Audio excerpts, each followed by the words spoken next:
누가복음 11장의 말씀입니다. 신약성경 누가복음 11장의 말씀입니다. 누가복음 11장 37절부터 54절까지입니다. 우리 44절까지만 봉독하겠습니다. 누가복음 11장 37절부터 44절까지만 우리 함께 한 목소리로 우리 한 절씩 교독합니다. 제가 37절 먼저 봉독하겠습니다. 예수께서 말씀하실 때에 한 바리새인이 자기와 함께 점심 잡수시기를 청함으로 들어가 앉으셨더니 잡수시기 전에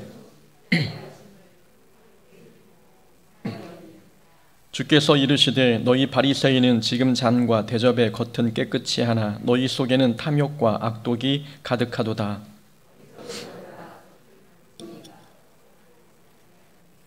그러나 그 안에 있는 것으로 구제하라. 그리하면 모든 것이 너희에게 깨끗하리라.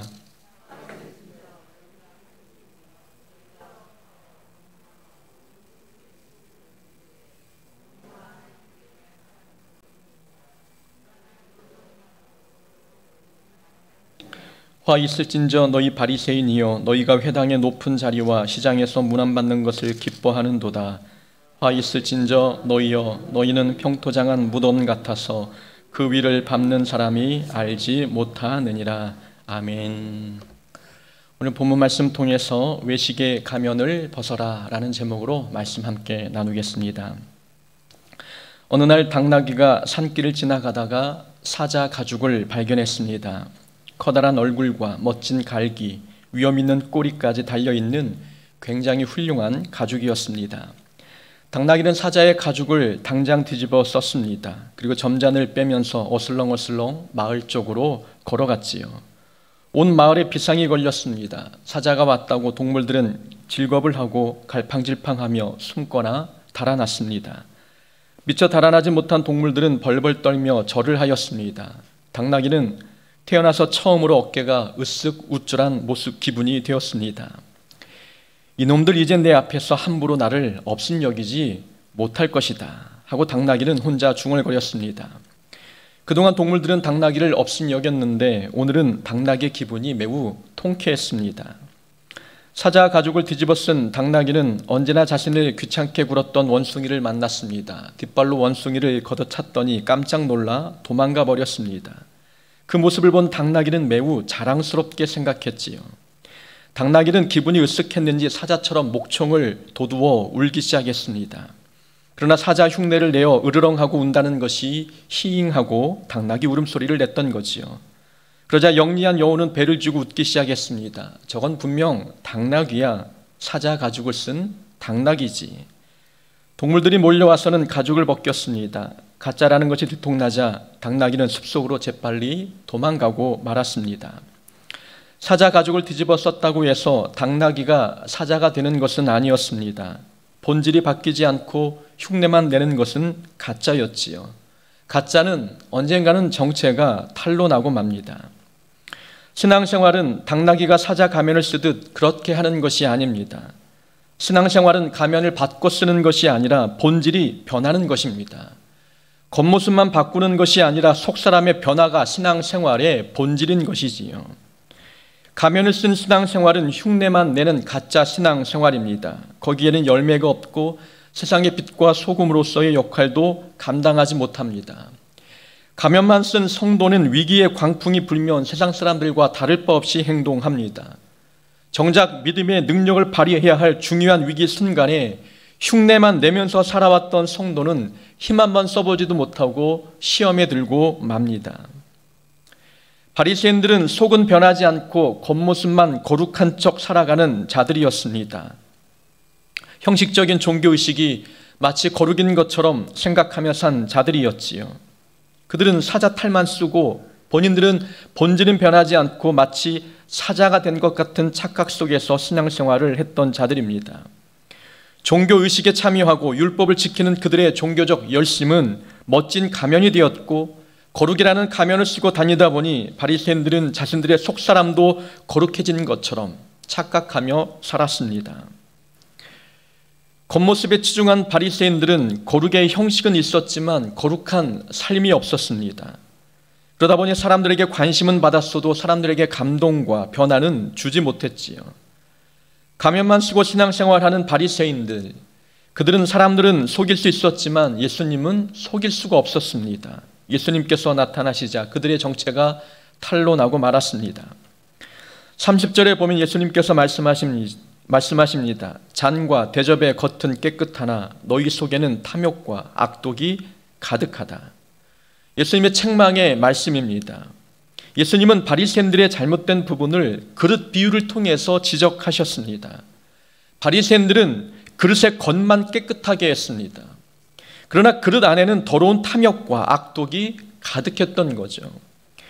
그릇의 생명은 겉보다 안이 깨끗한 데 있습니다. 겉보다 안이 깨끗해야 음식을 담을 수 있기 때문이죠. 그릇 안에 무엇을 담느냐에 따라서 그릇의 용도가 결정됩니다. 아무리 고급 재질과 화려한 문양이 그려진 그릇이라 해도 오물을 담으면 오물통이 됩니다. 그러나 겉은 볼품없는 겉모습이라 할지라도 꽃을 담으면 꽃병이 되는 것이지요. 그릇의 용도는 겉모습이 아니라 내용물이 결정합니다. 큰 집에는 금그릇과 은그릇뿐 아니라 나무그릇과 질그릇도 있어 귀하게 쓰는 것도 있고 천하게 쓰는 것도 있나니 그러므로 누구든지 이런 것에서 자기를 깨끗하게 하면 귀히 쓰는 그릇이 되어 거룩하고 주인의 쓰심에 합당하며 모든 선한 일에 준비함이 되리라. 많은 재질의 그릇이 있습니다. 금으로 만든 그릇과 은과 그리고 나무, 흙으로 만든 질그릇까지 있었습니다. 겉모습만 보면 그릇의 가치와 그리고 그릇의 어떤 값어치가 다르게 보입니다. 그러나 본문에서 디모데후서 2장의 말씀을 하고 있듯이 그릇의 겉모습, 재질과 문양과 모양이 어떠하냐에 따라서 주인이 그 그릇을 선택하는 것이 아니라 깨끗한 그릇이 무엇인지에 따라서 그 그릇을 주인이 선택한다 말씀하고 있는 성경 구절이지요. 하나님께서 원하시는 그릇은 깨끗한 그릇입니다. 하나님께서 사용하시는 그릇이 되려면 속이 깨끗해야 된다는 거죠. 겉만 탈을 쓰고 가면을 쓰고 거룩한 척하는 것이 아니라 내면이 깨끗하고 거룩해야 하나님께서 깨끗한 그릇에 하나님의 거룩한 것들을 담아주십니다. 우리의 마음의 그릇에 무엇을 담느냐에 따라서 하나님의 귀한 도구가 되기도 하고 오물통이 되기도 하는 것입니다. 속사람이 깨끗해야 하나님의 귀한 일꾼으로 쓰임받는다라는 것을 우리에게 말씀해 주고 있습니다. 하지만 바리새인들의 관심은 그릇의 재질과 그릇의 모양과 겉모습에 있었습니다. 정작 그 그릇 안에 담겨있는 것은 악독과 탐욕이었습니다. 악독과 탐욕이 담겨있는 마음이라면 그런 마음으로 신앙생활을 아무리 열심히 한다 해도 하나님 앞에는 의미가 없습니다. 하나님께서 인정해 주지 않는 신앙생활인 것이지요.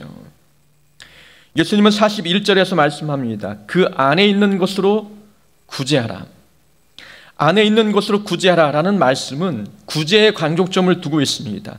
겉모습을 자랑하고 자기의 어떤 외적인 조건들을 자랑하기보다도 구제하는 일에 앞장서라는 것입니다. 다시 말하면 마음의 그릇에 담아야 할 것은 이웃을 향한 사랑과 긍휼, 섬김과 나눔이 담겨 있어야 함을 말씀하고 있는 것이지요. 바리새인들을 바라볼 때 하나님이 그들을 도구 삼기 위해서는 마음에 무엇이 담겨 있는가가 중요했습니다. 아무리 훌륭한 종교적인 열심과 종교적인 어떤 율법적인 규칙과 기준을 잘 지킨다 할지라도 마음에 악독과 탐욕이 담겨 있다면 하나님은 사용하지 않으십니다. 우리가 사자의 탈만 쓰고 있는 당나귀인지 아니면 정말 본질이 변화된 그리스도인인지 알 수 있는 방법이 있습니다. 우리 안에 담겨 있는 것이 무엇인지를 돌아볼 때입니다. 우리의 신앙 경력과 직분, 드리는 헌금 액수와 주일 성수와 같은 외형적 조건으로는 우리 본질이 변화된 존재인지 알 길이 없습니다. 우리의 마음의 그릇에 담겨 있는 것이 악독이고 괴율인지 아니면 사랑과 긍휼과 섬김과 나눔인지 마음에 들어있는 내용물을 볼 때 우리가 변화된 자인지 아니면 변화된 척하는 사람인지 구분할 수 있습니다. 중요한 것은 외형적인 조건이 아닌 내용입니다. 어떤 의도로 신앙생활을 하고 있는지, 하나님과 사람과의 관계는 또 어떠한지, 우리가 하는 구제가 자랑인지 아니면 사랑인지, 우리의 기도는 과시인지 아니면 겸손인지, 우리가 드리는 예배는 형식인지 아니면 신령과 진정으로 드리는 예배인지 내용을 보면 흉내만 내는 사람인지 아니면 진짜 하나님의 자녀인지 알 수 있습니다. 바리새인들은 예수님께서 식사 전에 손을 씻지 않는 것을 보고 이상히 여겼습니다. 식사 전에 손을 씻는 행위는 당시 유대 사회의 하나의 예의였고 관습이었습니다. 단순히 위생상의 문제뿐만 아니라 죄 많은 세상과 접촉함으로 인해서 생기는 불결을 제거하기 위해서 손을 씻는 것, 그 당시의 문화요 결례였습니다. 이런 제의적 식사 관습은 바리새인들뿐만 아니라 일반 유대인들도 지켜오던 그런 규범이었습니다. 하지만 이런 규범은 율법에 명시된 것이 아니었습니다. 후대 사람들이 만든 인위적인 규범이었던 거죠. 꼭 손을 씻지 않는다고 해도 율법에 어긋나는 행동이 아니었습니다. 그러나 많은 사람들은 거룩한 계명인 것처럼 엄격하게 지켰고 철저히 지키는 자신의 행동에 대하여 우월감을 느꼈습니다. 하나님은 손 씻는 행위를 명령하지 않으셨는데 사람이 만든 관습으로 손 씻지 않는 사람을 정죄하고 비판하는 일들이 있었던 것입니다. 하나님이 만드신 말씀이 기준이 아니라 사람이 정한 전통과 규범이 기준이 되어서 사람들을 판단하고 있었던 것입니다. 교회는 신앙의 비본질적인 것으로 사람을 판단하거나 정죄하는 일이 없어야 합니다. 교회는 하나님의 말씀이 기준이 되어야 되는데 사람이 만든 규칙과 전통과 문학의 기준이 된다면 그 사람이 만든 인위적인 기준 때문에 상처받는 영혼들이 많아진다는 것입니다. 80년대에는 교회에서 드럼을 치는 일이 불가능했습니다. 아니, 전자악기는 모두 교회에 들여놓지 못했지요. 불경스러운 악기라고 생각하는 사람들이 많았기 때문입니다. 그래서 찬양 인도를 할 때 사용할 수 있는 악기는 피아노와 통기타 뿐이었습니다. 악기가 강단 위에 올라오면 안 됐고 강단에서는 어떤 공연도 하면 안 되었습니다. 사람이 만든 전통과 규칙이 마치 하나님의 기준인 것처럼 엄격하게 지켜지고 있었습니다. 그 기준을 어기면 책망을 듣곤 했지요. 복음의 특징은 자유인데 교회는 사람들이 만든 다양한 규칙이 신앙의 자유를 빼앗곤 했습니다. 며칠 전 개척교회를 하고 있는 친분 있는 목사님과 통화를 했습니다. 당신 교회에 있었던 재미있는 일화를 하나 이야기해 주셨습니다. 어떤 젊은 남자분이 교회를 등록하셨는데 등록할 당시에는 머리 색깔이 노랗게 염색한 상태였다고 합니다. 그런데 최근에 다시 머리를 검은색으로 염색하셨지요. 그 모습을 보고 한 권사님이 다가가시더니 검은색으로 염색하니 훨씬 보기가 좋다고 칭찬하셨습니다. 그 칭찬과 그 말씀 뉘앙스 속에는 노랑머리는 별로 마음에 들지 않았다는 그런 의미가 담겨 있었던 겁니다. 노랑머리가 불경스럽고 단정하지 못한 모습으로 비춰진 것이었습니다. 그 말을 듣고 목사님은 걱정이 되셨습니다. 이 등록하신 남자분은 나중에 다시 노란색으로 염색할 생각이 있는 것 같은데 노랑머리로 염색을 하려면 권사님을 피해 다른 교회로 가게 될까? 그 부분이 염려스럽다 이야기하셨습니다. 교회 안에는 이런 편견이 많습니다. 사람들이 정해놓은 자기만의 기준과 문화들이 참 많지요. 마치 그것이 성경의 기준인 것처럼 모든 사람에게 일괄적으로 적용하다 보니까 갈등이 생기고 상처받는 영혼들이 많습니다. 한국교회 이런 편견이 많은 이유를 가만히 생각해 보면은 성경이 기준이 되기보다도 예와 효와 충을 중시하는 유교 문화가 기준이 되기 때문입니다. 더 나아가 사람들이 만든 전통과 문화가 기준이 되다 보니까 성도들에게 불필요한 죄책감을 심어주게 됩니다. 바리새인들이 그러했습니다. 율법에 명시되지 않은 기준을 정해서 마치 그것이 하나님의 명령인 것처럼 사람들에게 강요하기 시작했습니다. 자기도 지키지 못하는 율법을 백성들에게 부과시켰던 어리석은 모습을 보여준 것이었지요. 율법 교사들이나 종교 지도자들이 강요하는 율법 기준을 백성들은 지키지 못하자 죄책감을 느낄 수밖에 없는 것입니다. 예수님이 이런 바리새인들을 향해서 외식하는 사람이라고 책망하셨습니다. 그들을 향해서 오늘 세 가지 화에 대해서 말씀하셨지요. 44절까지 말씀은 바리새인들을 향한 예수님의 세 가지 종류의 화에 대한 말씀입니다. 그리고 45절 이후에는 율법 교사들에게 주님께서 책망하신 화에 대한 세 가지 문제를 지적하신 거죠.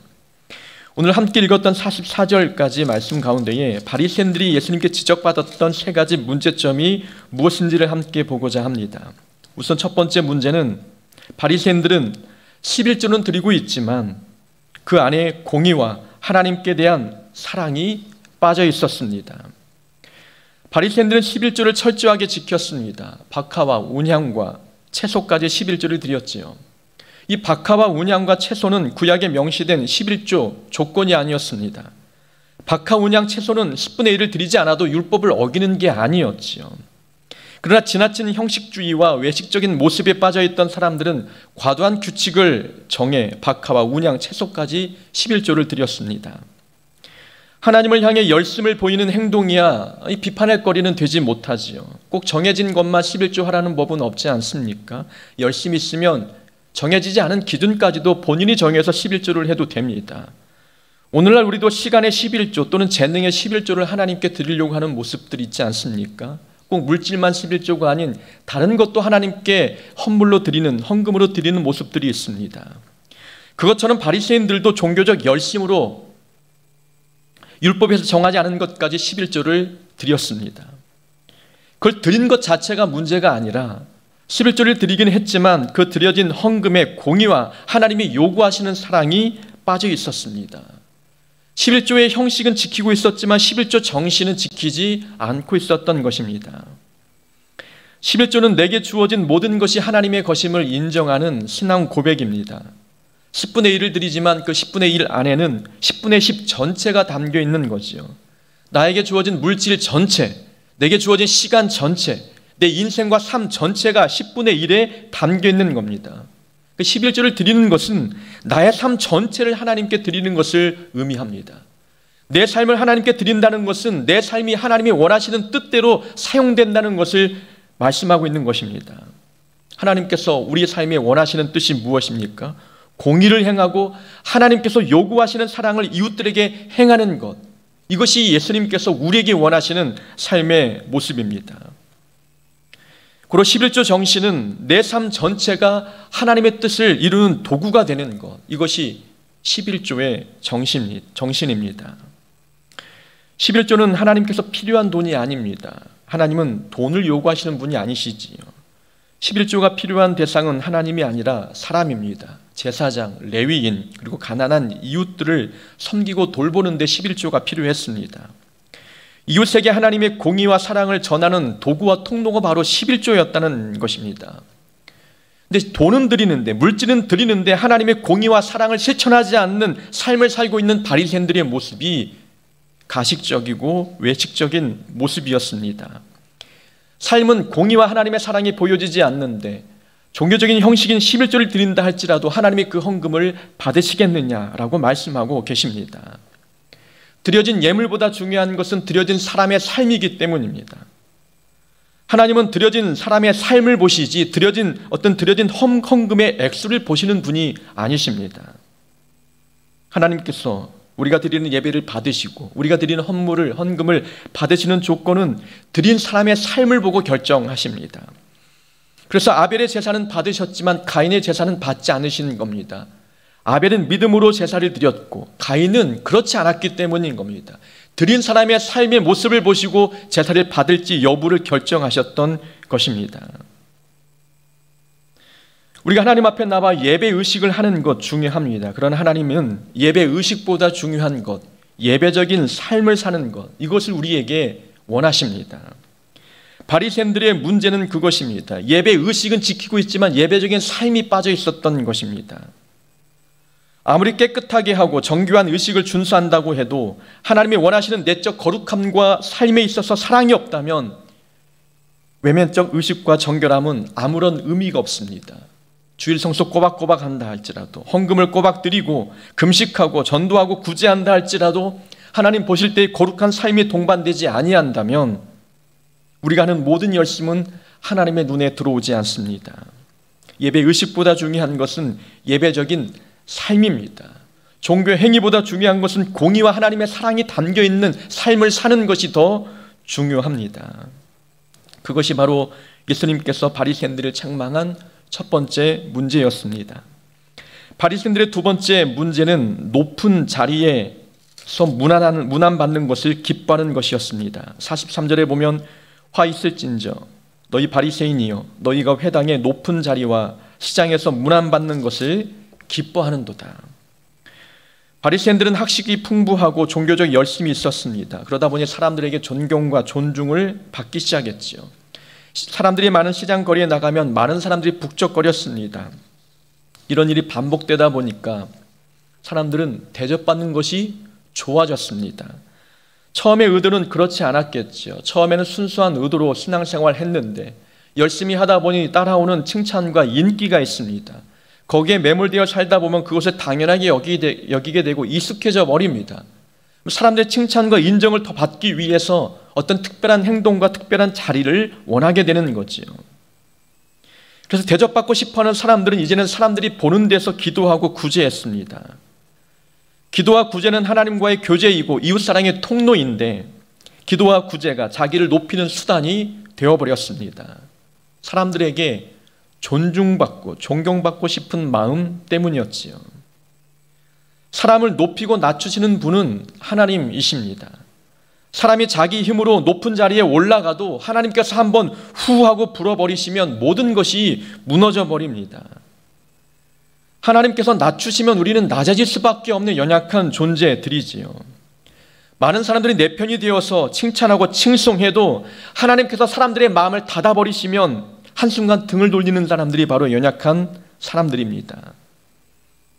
사람을 높이고 낮추는 분은 바로 하나님이시기 때문이죠. 그래서 우리는 사람들에게 인정받기 위해 신앙생활을 하기보다도 하나님께 인정받기 위해 신앙생활을 해야 합니다. 우리의 관심은 사람들의 어떤 칭찬이 아닌 하나님의 칭찬이 우리 신앙생활의 중심이 되어야 합니다. 사람들에게 높임받기보다 하나님께 높은 사람이 되기 위해서 애쓸 때에 우린 책망 대신에 하나님의 칭찬이 우리에게 돌아오게 될 것입니다. 높은 자리를 탐하는 바리새인들이 되지 않으려면 우리는 유명보다는 유능이라는 단어를 기억해야 합니다. 제가 늘 강조하는 부분이지요. 유명해지려는 욕심을 버리고 유능해지려는 하나님의 일꾼이 되려고 해야 합니다. 하나님의 일꾼은 유능한 사람이지 유명한 사람은 아닙니다. 물론 유능해지면 유명이 따라오기도 합니다. 그러나 우리의 삶의 우리의 어떤 삶의 어떤 방향점이 유명에 초점을 두고 있다면 이것은 성경적인 가치관이 아닙니다. 성도는 유능한 그리스도인이 되기 위해서 노력해야 하나님께서 그 우리를 도구 삼으시고 깨끗한 그릇 삼아 하나님이 원하시는 방향으로 우리를 인도해 가십니다.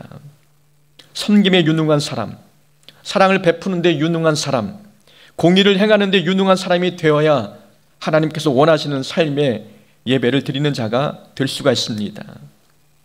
하나님께서 우리에게 직분을 맡기신 이유는 하나님의 뜻을 성취할 유능한 도구가 되도록 하기 위함입니다. 이 직분을 통해서 유명해지기보다도 유능한 일꾼이 되어서 하나님 나라를 이 땅 가운데에 성취시키는 도구가 되도록 하기 위해서 우리에게 직분을 맡겨주셨습니다. 대접받기를 기뻐하는 사람이 되지 않으려면 기쁨의 조건을 바꿔야 합니다. 대접받기를 기뻐하는 바리새인들은 자기 기쁨이 최우선이었습니다. 사람들이 존경하고 높여주면 그게 기뻤습니다. 내 기쁨이 중심이었던 거죠. 그러나 영적 리더는 자기의 기쁨보다도 하나님의 기쁨이 우선이 되어야 하고 성도의 기쁨이 그 다음 우선이 되어야 합니다. 어떤 사람들은 사람들이 자기에게 고개를 숙일 때 기뻐합니다. 그러나 영적 리더는 성도의 기쁨을 위해서 고개를 숙이는 자가 되어야 되는 것이지요. 섬겨야 된다는 것입니다. 예수님께서는 친히 이 땅에 오셔서 제자들에게 고개를 숙이시고 허리를 숙이시고 섬기셨습니다. 제자의 기쁨, 우리의 기쁨을 위해서 친히 그렇게 행동하셨습니다. 기쁨의 조건인 내 중심이라면 우리는 바리새인과 다를 바 없는 삶을 살아갈 수밖에 없습니다. 대접받는 게 좋고 인정받는 것이 기쁨의 조건이라면 이 기쁨의 조건을 속히 바꿔야 합니다. 하나님이 기뻐하는 삶이 무엇이고 또 내가 맡고 있는 영혼들을 기뻐하게 만드는 그런 삶이 되기 위해서 내가 어떻게 해야 되는지에 대해서 고민할 때에 하나님의 귀한 도구로 쓰임받는 자가 될 수 있습니다. 바리새인들은 자기들이 가지고 있는 직분이 주는 특권만 누리고 싶어 했습니다. 학식이 높은 종교인이었기 때문에 사람들은 이 바리새인들을 존중하고 존경했지요. 직분이 주어지면 그 직분 뒤에는 반드시 따라오는 특권이 있습니다. 목사의 직분을 받으면 목사로서 얻는 특권과 어떤 특별한 혜택들이 있지요. 교회에서도 직분을 얻으면 거기에 따르는 특권이 있긴 합니다. 그러나 우리의 관심이 특권에 있기보다도 의무에 있어야 되는 것입니다. 하나님께서는 우리에게 하나님의 의무를 감당하도록 하기 위해서 우리에게 직분을 주시고 역할을 주셨습니다. 신앙생활에 문제가 발생하는 이유는 의무는 내팽개 치고 그 특권만 누리고 싶어 하기 때문입니다. 하지만 그 자리는, 우리에게 주어진 자리는 특권을 누리라고 주신 것이 아니라 하나님께서 우리에게 맡겨주신 사명, 그 의무를 다하라고 우리에게 이 직분과 자리를 허락해 주셨습니다. 성도에게 특권이 있다면 부귀영화보다도 십자가를 질 수 있는 것, 그것이 우리에게는 특권입니다. 예수님 가신 길을 따라갈 수 있는 이 은혜를 받은 것도 특권입니다. 아무나 받을 수 없는 고난을 받은 것도 성도에게 주어진 특권입니다. 하늘의 상급을 얻을 수 있는 것도 특권이지요. 성도가 누리는 특권은 이런 것들입니다. 그러나 바리새인들은 본인들이 누리는 특권들을 사람들에게 존중받고 존경받고 인정받는 것, 이것이 그들이 원하는 특권이었던 것입니다. 이 땅에서 우리가 주어진 의무, 섬기고 사랑하고 베푸고 나누는 이런 삶을 살 때에 하나님은 주님 따라갈 수 있는 영적인 특권들을 우리에게 허락해 주시는 것입니다. 우리의 관심은 우리가 누리는 특권이 아니라 의무, 사명, 여기에 삶의 관심을 둘 때에 하나님의 기뻐하는 삶을 살아갈 수 있게 되는 것입니다. 또 세 번째 화가 있습니다. 44절에 보면은 화 있을진저 너희여 너희는 평토장한 무덤 같아서 그 위를 밟는 사람이 알지 못하느니라. 평토장한 무덤은 평평한 무덤을 말합니다. 구약의 율법에 의하면 무덤을 만진 사람은 부정해진다는 규정이 있었지요. 무덤이라는 표식이 없는 평평한 무덤은 사람들이 무덤인지 모르고 그 위를 지나가게 됩니다. 겉모습은 평범한 길과 다를 바 없기 때문에 무덤을 밟는 사람이 생길 수밖에 없죠. 자기도 모르는 사이에 부정해지는 것입니다. 바리새인들의 모습이 바로 이렇게 평토장한 무덤과 같다라고 말씀하셨습니다. 바리새인들의 내면이 무덤과 같이 더러운 곳으로 가득한 삶을 살고 있다는 말씀이죠. 겉은 안 그런 척하는데 속은 부패한 내용물로 가득해 있다는 뜻입니다. 겉과 속이 다른 존재를 의미합니다. 오늘 본문에서는 평토장한 무덤이라고 말씀하고 있지만 마태복음에서는 회칠한 무덤이라고 이야기합니다. 당시 무덤은 회를 칠했기 때문에 겉으로 보면 깨끗하고 굉장히 아름다워 보입니다. 예수님은 회칠한 무덤 같은 바리새인들이라고 말씀하시면서 그들에게 이렇게 경고하십니다. 이와 같이 너희도 겉으로는 사람에게 옳게 보이되 안으로는 외식과 불법이 가득하도다. 바리새인들은 사람들에게 옳게 보이려고 노력하고 있었습니다. 그러나 그 마음의 중심, 삶의 내용은 더러운 냄새가 나는 썩는 것으로 가득해 있다라고 주님께서 말씀하셨습니다. 사람들이 있는 곳에서만 구제하고 기도하지만 정작 사람이 보이지 않는 곳에서는 세상 사람과 다를 바 없이 살아가고 있는 바리새인들의 모습을 책망하시면서 평토장한 무덤 또는 회칠한 무덤이라고 책망하셨습니다. 예수님의 말씀을 보면 그렇습니다. 바리새인들은 옳은 사람이 되려고 노력하기보다도 옳게 보이려고 노력한 사람들이었습니다. 옳은 사람이 되려고 하기보다도 옳게 보이려고 노력했습니다. 이 차이점이 무엇인지 아시지 않습니까? 온전한 사람이 되는 것이 목표인 사람과 온전하게 보이는 것이 목표가 되는 것, 완전히 이건 목표가 다른 것입니다. 온전한 사람이 되려는 사람은 정말 당나귀가 사자가 되는 겁니다. 온전하게 보이려고 하는 사람은 사자의 탈만 쓰고 사자인 척 하는 당나귀를 의미하는 거지요. 속은 거룩하거나 순결하지 않은데 거룩하고 순결하게 보이려고 노력하는 자들을, 이들이 바로 바리새인들이었습니다. 예수님께서는 우리에게 말씀하십니다. 평토장한 무덤을 통해서 우리에게 말씀하시지요. 착한 사람처럼 보이려 하지 말고 착한 사람이 되어야 된다 말씀합니다. 정직한 사람인 척하지 말고 정직한 사람이 되어야 된다라고 우리에게 말씀하십니다. 예수 믿는 하나님은 예수 믿는 사람을 구원해 주셨지 예수 믿는 사람처럼 보이는 사람을 구원하신 것이 아닙니다. 우리는 탈만 쓰는 자가 아니라 본질이 변화되는 자가 되어야 하는 것이지요. 우리는 바리새인들을 통해서 본받을 점은 그들의 종교적인 열심입니다. 율법을 지키려는 열성만큼은 우리가 본받아야 하겠죠. 그러나 그 열심이 자랑으로 이어지거나 교만으로 이어지는 것은 우리가 경계해야 합니다. 하나님은 중심을 보시는 분이라고 우리에게 늘 말씀하셨습니다. 종교적 열심이 있다고 해서 그것이 믿음이 좋다고 좋은 것을 증명하는 것이 아닌 거죠. 열심만 가지고 믿음이 좋다 감히 평가할 수는 없습니다. 우리는 흉내내는 신앙에서 벗어나야 합니다.